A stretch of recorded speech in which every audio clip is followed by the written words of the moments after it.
आज हम एक ऐसे विचार पर बात करने जा रहे हैं जो हमें बहुत स्वाभाविक लगता है, राष्ट्र का विचार। हम कहते हैं मैं भारतीय हूँ, वो अमरीकी है, ये हमारी पहचान का हिस्सा है। लेकिन ये सोचना कि हमेशा से ऐसा ही था, ये एक बहुत बड़ी भूल होगी। बिल्कुल। क्या कभी ऐसा था कि किसी को ये पता ही ना हो कि वो जर्मन है या इटालियन? हाँ, आज से सिर्फ 200-250 साल पहले यूरोप का नक्शा बहुत अलग था। आपकी पहचान आपका देश नहीं, बल्कि आपका राजा या आपका शहर होता था। अच्छा। आप एक प्रशियन थे या बवेरियन थे या हैब्सबर्ग साम्राज्य की प्रजा थे। जर्मनी जैसा कुछ था ही नहीं। तो फिर ये बदलाव आया कैसे? कैसे लोगों ने एक राजा की प्रजा होने से खुद को एक राष्ट्र का नागरिक समझना शुरू किया? आज हम इसी कहानी की परतों को खोलेंगे। हमारे पास जो स्रोत हैं वो हमें 19वीं सदी के यूरोप में ले जाएंगे, तस्वीरों, विचारों और क्रांतियों के जरिए। हम फ्रांसीसी क्रांति की उस चिंगारी से शुरू करेंगे और देखेंगे कि कैसे नेपोलियन अनजाने में इस आग को पूरे यूरोप में फैला गया। और फिर समझेंगे कि कैसे कला और लोक कथाओं ने वो किया जो शायद तलवारें भी नहीं कर पाई। और आखिर में जर्मनी और इटली जैसे देशों के बनने की दिलचस्प कहानी पर भी नजर डालेंगे। तो चलिए शुरू करते हैं। हमारी कहानी की शुरुआत होती है एक तस्वीर से, कह सकते हैं एक सपने से। 1848 में फ्रांसीसी कलाकार फ्रेडरिक सोरियो ने एक पेंटिंग बनाई। इसमें यूरोप और अमेरिका के लोग एक लंबी लाइन में चले जा रहे हैं, स्वतंत्रता की मूर्ति को सलाम करते हुए। हर देश का अपना झंडा, अपनी अलग पोशाक। ये तस्वीर असलियत नहीं दिखा रही थी, है ना? ये एक सपना दिखा रही थी कि भविष्य कैसा होना चाहिए। हाँ बिल्कुल, इसीलिए इसे यूटोपियन यानी एक आदर्श कल्पना कहते हैं। उस वक्त यूरोप में राष्ट्र राज्य थे ही नहीं, वहां तो बड़े बड़े बहुराष्ट्रीय साम्राज्य थे। मतलब एक ही राजा के नीचे कई तरह के लोग। सोचिए, एक ऑस्ट्रियाई सम्राट के नीचे जर्मन बोलने वाले, इटालियन बोलने वाले, हंगेरियन, पोलिश सब रहते थे। उनकी आपस में कोई साझा पहचान नहीं थी, सिवाय इसके कि उनका राजा एक ही था। सोरियो की पेंटिंग में जमीन पर टूटे हुए ताज और राजदंड पड़े हैं, जो इस बात का प्रतीक है कि राजशाही का दौर अब खत्म हो रहा है। और उस लाइन में जो देश हैं वो भी बहुत कुछ कहते हैं। अमेरिका और स्विट्जरलैंड मूर्ति से आगे निकल चुके हैं, क्योंकि वो तब तक राष्ट्र बन चुके थे। हाँ, फ्रांस अपने क्रांतिकारी तिरंगे के साथ अभी भी मूर्ति तक पहुंचा है। लेकिन सबसे दिलचस्प तो जर्मनी है। सही पकड़ा। जर्मनी उस समय एक देश था ही नहीं, बल्कि 39 अलग अलग रियासतों का एक समूह था। तो फिर वो झंडा? पेंटिंग में जो काला, लाल और सुनहरा झंडा दिख रहा है, वो उस समय के उदारवादियों की उम्मीदों का प्रतीक था। वो सपना देख रहे थे कि इन सभी जर्मन भाषी राज्यों को एक लोकतांत्रिक संविधान के तहत एक राष्ट्र बनाया जाए। तो ये पेंटिंग हकीकत से ज्यादा एक राजनीतिक बयान थी। तो ये राष्ट्र राज्य जिसकी सब कल्पना कर रहे थे, एक राजा के साम्राज्य से अलग कैसे था? मतलब एक आम इंसान के लिए क्या फर्क था? हाँ, वही। देखिए, जमीन आसमान का फर्क था। एक साम्राज्य में आप एक प्रजा होते हैं, आपकी पहचान आपके शासक से होती है। लेकिन एक राष्ट्र राज्य में आप एक नागरिक होते हैं। ये अच्छा। सत्ता राजा के हाथ में नहीं, बल्कि नागरिकों के हाथ में होती है। और ये नागरिक सिर्फ एक ही इलाके में रहने की वजह से नहीं, बल्कि एक साझा भाषा, साझा इतिहास, साझा संस्कृति की वजह से एक दूसरे से जुड़े महसूस करते हैं। ये हम की भावना। हाँ, ये हम की भावना ही राष्ट्र राज्य का आधार है। और ये हम की भावना सबसे पहले और सबसे जोरदार तरीके से 1789 की फ्रांसीसी क्रांति में दिखाई दी। बिल्कुल। क्रांति का नारा यही था कि अब फ्रांस का भाग्य राजा नहीं, बल्कि फ्रांस के लोग तय करेंगे। और ये सिर्फ एक नारा नहीं था, इसे लागू भी किया गया। इसे हकीकत में बदलने के लिए कई ठोस कदम उठाए गए। लापात्री यानी पितृभूमि और लेसितोएन यानी नागरिक जैसे शब्द इस्तेमाल किए गए, ताकि लोगों में एक परिवार वाली भावना आए। राजशाही के झंडे को हटाकर नया तिरंगा लाया गया। मतलब प्रतीक बहुत जरूरी हो गए। ये सिर्फ कपड़े का टुकड़ा नहीं था, ये राष्ट्र का चेहरा था। एकदम। और सिर्फ प्रतीक ही नहीं, पूरे देश में एक जैसे कानून लागू किए गए, अंदरूनी टैक्स खत्म कर दिए गए, नाप तौल का एक सिस्टम बनाया गया। यहाँ तक कि अलग अलग इलाकों में बोली जाने वाली बोलियों को कम करके पेरिस में बोली जाने वाली फ्रेंच को राष्ट्र की भाषा बनाया गया। एक मिनट, लेकिन अपनी पहचान बनाने के लिए दूसरों की पहचान मिटाना, जैसे क्षेत्रीय बोलियों को दबाना, क्या ये एक तरह की तानाशाही नहीं है? ये एक बहुत ही जरूरी सवाल है और राष्ट्रवाद की कहानी का एक स्याह पहलू भी। उस समय के क्रांतिकारियों के लिए एकता सबसे जरूरी थी। उन्हें लगा कि एक साझा भाषा के बिना एक मजबूत राष्ट्र नहीं बन सकता। समझ गया। लेकिन हाँ, इस प्रक्रिया में कई स्थानीय संस्कृतियां और पहचानें हाशिए पे चली गईं, और ये बहस आज भी जिंदा है। तो फ्रांस ने ये आग जलाई, लेकिन ये पूरी यूरोप में फैली कैसे? दूसरे राजा तो इसे फौरन बुझाने की कोशिश कर रहे होंगे। और यही कहानी में एक बहुत दिलचस्प मोड़ आता है, जिसका नाम है नेपोलियन बोनापार्ट। अच्छा। विडंबना देखिए, जिस आदमी ने फ्रांस में लोकतंत्र को खत्म करके खुद को सम्राट घोषित कर दिया, वही इन क्रांतिकारी विचारों का सबसे बड़ा निर्यातक बना। ये तो कमाल की बात है, मतलब लोकतंत्र का हत्यारा ही लोकतंत्र के विचार फैला रहा था। एक तरह से हाँ। नेपोलियन ने प्रशासनिक तौर पर यूरोप का नक्शा बदल दिया। उसने 1804 का नेपोलियनिक कोड लागू किया। ये क्या था? इस कोड ने वो सारे फायदे खत्म कर दिए जो सिर्फ खानदानी होने से मिलते थे। अब कानून की नजर में सब बराबर थे और लोगों की प्रॉपर्टी सुरक्षित थी। उसने सामंती व्यवस्था को खत्म किया और किसानों को जागीरदारों की गुलामी से आजाद कराया। जहां जहां उसकी सेनाएं गईं, इटली, जर्मनी, स्विट्जरलैंड, ये कोड भी उसके साथ गया। तो फिर तो उसका हीरो की तरह स्वागत हुआ होगा। लोगों को लगा होगा कि कोई मसीहा आ गया है। शुरू में बिल्कुल ऐसा ही हुआ। कई शहरों में फ्रांसीसी सेनाओं का स्वतंत्रता के दूत के तौर पर स्वागत किया गया। लोगों को लगा कि हमें पुराने दमनकारी राजाओं से आजादी दिलाएंगे। लेकिन ये उत्साह बहुत जल्दी दुश्मनी में बदल गया। क्यों? ऐसा क्या हो गया? लोगों को एहसास हुआ कि ये आजादी मुफ्त में नहीं मिल रही, इसकी कीमत चुकानी पड़ रही थी। बढ़े हुए टैक्स, प्रेस पर सेंसरशिप, और सबसे बड़ी बात, लोगों के बेटों को जबरदस्ती फ्रांसीसी सेना में भर्ती करके यूरोप फतह करने के लिए भेजा जा रहा था। ओह, तो जिसे आजादी समझा था वो एक तरह का कब्जा लगने लगा। बिल्कुल, मतलब एक गुलामी से निकलकर दूसरी गुलामी में फंस गए। शुरू में जर्मन चित्रकार कार्ल कैस्पर फ्रिट्ज की एक पेंटिंग का जिक्र है जिसमें फ्रांसीसी सैनिक किसानों से जबरदस्ती करते दिख रहे हैं।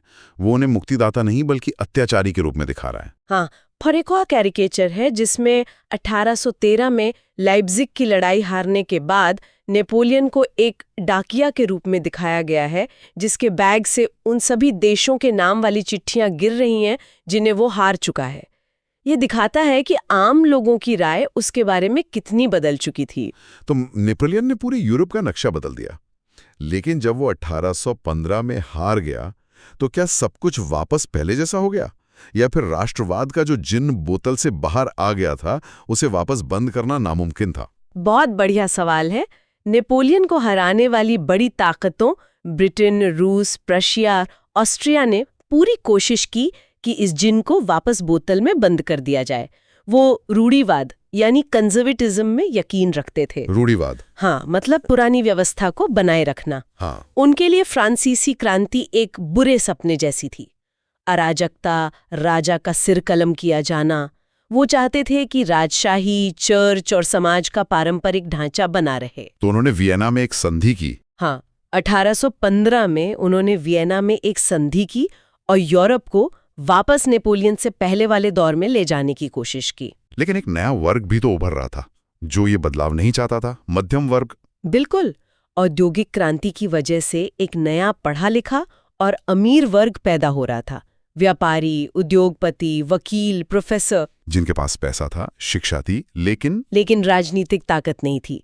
इन्हीं लोगों ने उदारवाद यानी लिबरलिज्म के विचार को अपनाया। उनके लिए उदारवाद का मतलब था व्यक्तिगत आजादी और कानून के सामने सबकी बराबरी। हाँ, और वो चाहते थे कि सरकार लोगों की सहमति से बने, तानाशाही से नहीं। और उनके लिए राष्ट्रवाद का क्या मतलब था?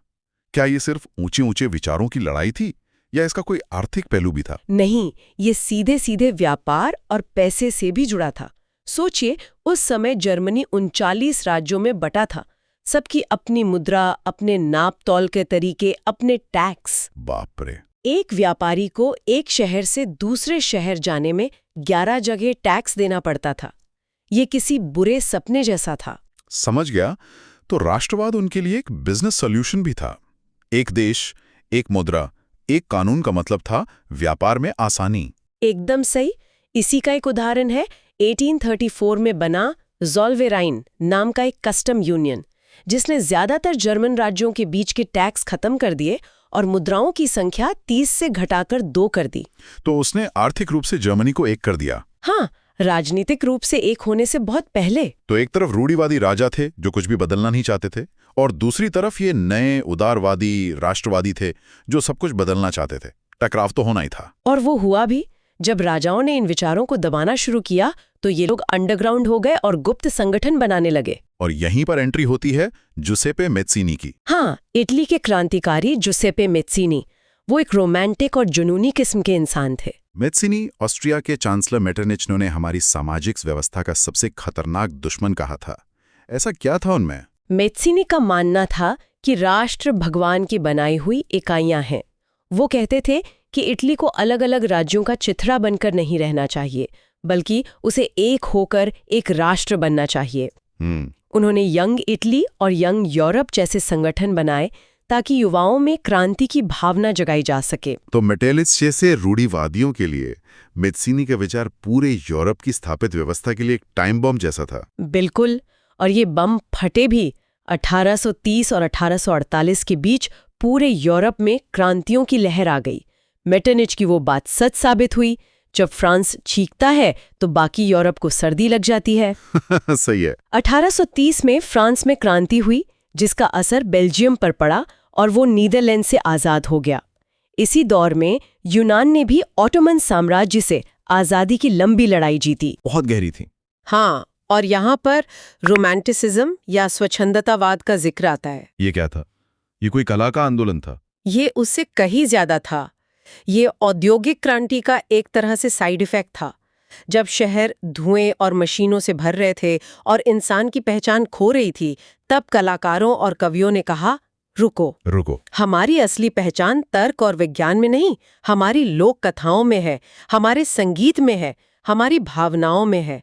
ये एक तरह का सांस्कृतिक विद्रोह था।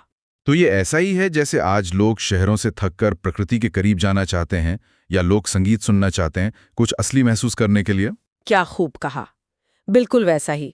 जर्मन दार्शनिक योहान हर्डर ने कहा कि सच्ची जर्मन संस्कृति महलों में नहीं बल्कि आम लोगों के बीच मिलेगी। 10 फूक? हाँ, 10 फोक।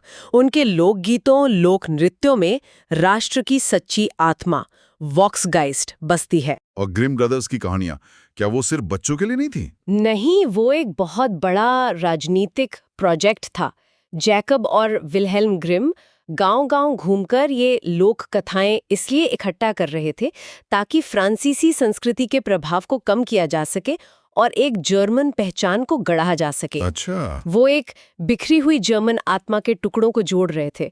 इसी तरह जब रूस ने पोलैंड पर कब्जा करके स्कूलों से पोलिश भाषा हटा दी, तो पादरियों ने चर्च में पोलिश भाषा में उपदेश देकर इसे राष्ट्रीय प्रतिरोध का हथियार बना लिया। तो एक तरफ ये विचारों और संस्कृति की लड़ाई चल रही थी और दूसरी तरफ लोगों के पेट की भी लड़ाई थी। 1848 का साल ऐसा ही था। 1840 के दशक में यूरोप में बहुत ज्यादा आर्थिक तंगी थी।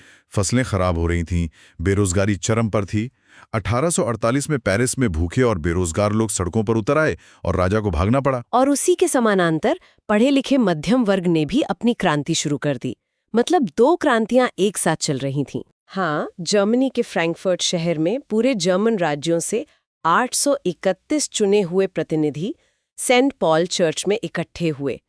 उन्होंने मिलकर एक लोकतांत्रिक संविधान बनाया। उन्होंने प्रुशिया के राजा फ्रेडरिक विल्हेम चतुर्थ को उस नए जर्मनी का राजा बनने का प्रस्ताव दिया। उन्होंने तो सब कुछ कायदे से किया, चुनाव, संविधान। तो फिर क्या हुआ? राजा ने ताज ठुकरा दिया। क्यों? वो जनता के चुने हुए प्रतिनिधियों से सत्ता नहीं लेना चाहता था। उसने दूसरे राजाओं के साथ मिलकर इस पूरी सभा को ही भंग करवा दिया। सेना बुला ली गई। उदारवादियों की राष्ट्र बनाने की ये कोशिश बुरी तरह नाकाम हो गई। ये एक बहुत बड़ा झटका था। इस नाकामी के बाद क्या राष्ट्रवाद का विचार खत्म हो गया? नहीं, खत्म नहीं हुआ, बल्कि उसका चरित्र बदल गया। ये बहुत महत्वपूर्ण मोड़ है। 1848 तक राष्ट्रवाद लोकतंत्र और क्रांति से जुड़ा था, लेकिन अब रूढ़िवादियों यानी राजाओं और सेना ने इस विचार को अपना लिया। क्या मतलब? उन्होंने सोचा, अगर राष्ट्रवाद इतना ही शक्तिशाली है तो क्यों ना हम इसका इस्तेमाल अपनी ताकत बढ़ाने के लिए करें। अच्छा, तो अब राष्ट्रवाद एक जन आंदोलन से ज्यादा एक सरकारी प्रोजेक्ट बन गया। बिल्कुल, और इसका सबसे बड़ा उदाहरण है जर्मनी और इटली का एकीकरण। जर्मनी में उदारवादी तो फेल हो गए थे। अब प्रेशिया के मुख्यमंत्री ओटो वॉन बिस्मार्क में जर्मनी को एक करने का बीड़ा उठाया। बिस्मार्क, इन्हें आयरन चांसलर भी कहते हैं। इनका तरीका तो बहुत अलग रहा होगा। बिस्मार्क को भाषणों और लोकतंत्र में कोई यकीन नहीं था। उनका मानना था कि समय के बड़े फैसले बहुमत से नहीं बल्कि खून और लोहे से लिए जाते हैं। Blood and iron. हाँ, उन्होंने प्रशिया की ताकतवर सेना का इस्तेमाल किया और 7 साल के अंदर ऑस्ट्रिया, डेनमार्क और फ्रांस को 3 अलग-अलग युद्धों में हराया। जनवरी 1871 में वर्साई के शानदार शीश महल में प्रशिया के राजा को संयुक्त जर्मनी का सम्राट घोषित किया गया। यानी जो काम उदारवादी बहस करके नहीं कर पाए, वो बिस्मार्क ने जंग लड़कर कर दिखाया। इटली की कहानी भी कुछ ऐसी ही थी। हाँ, काफी मिलती जुलती। मैत्सिनी के क्रांतिकारी प्रयास नाकाम हो चुके थे। अब जिम्मेदारी सार्डिनिया, पीडमोंट राज्य के मुख्यमंत्री कावूर पर आ गई। कावूर ना तो मैत्सिनी की तरह क्रांतिकारी थे और ना ही बिस्मार्क की तरह सैनिक। वो एक शातिर कूटनीतिज्ञ थे। तो अगर मैत्सिनी इटली के एकीकरण की आत्मा थे, तो कावूर दिमाग थे। बहुत अच्छे से समझाया आपने। कावूर ने फ्रांस से दोस्ती की और उसकी मदद से 1859 में ऑस्ट्रिया को हरा दिया।